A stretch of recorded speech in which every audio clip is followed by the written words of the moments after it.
Bismillahirrahmanirrahim. Assalamualaikum warahmatullahi wabarakatuh. Saya Haryanti akan menjelaskan mengenai model, landasan, dan pendekatan pengembangan kurikulum. Langsung saja, materi yang pertama yaitu model pengembangan kurikulum. Model merupakan kerangka konseptual yang digunakan sebagai pedoman untuk melakukan sesuatu.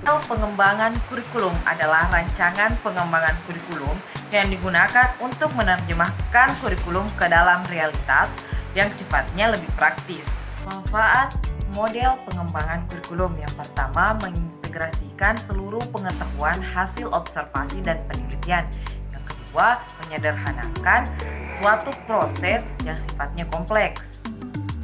Dan yang ketiga, menjelaskan beberapa aspek perilaku dan interaksi manusia. Ada berbagai model pengembangan kurikulum. Yang pertama, model Tyler, model Tabang, model Oliva, Beckham, Wheeler, Nichols, dan masih ada beberapa model pengembangan kurikulum yang lainnya.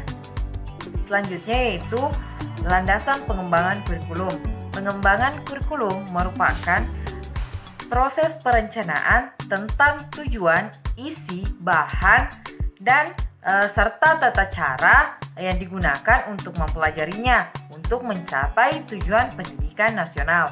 Ada beberapa landasan pengembangan kurikulum. Yang pertama, landasan filosofi, landasan sosial budaya, landasan kemajuan ilmu pengetahuan dan teknologi, landasan individual atau siswa, dan landasan teori belajar atau learning theory.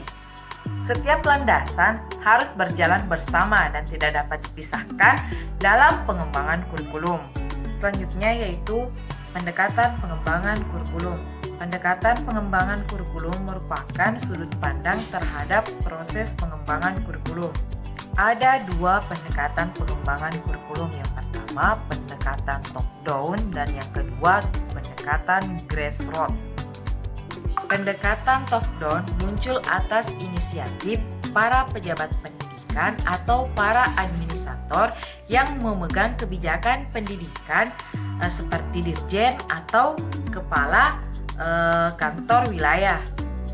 Pendekatan grassroots muncul atas inisiatif pengembangan kurikulum dimulai dari lapangan atau dari guru-guru sebagai implementator, kemudian menyebar pada lingkungan yang lebih luas. Oleh karena itu, pengembangan kurikulum ini disebut juga sebagai pengembangan kurikulum dari bawah ke atas. Mungkin itu yang sempat saya sampaikan. Lebih dan kurangnya mohon dimaafkan. Wabillahi taufiq wal hidayah. Assalamualaikum warahmatullahi wabarakatuh.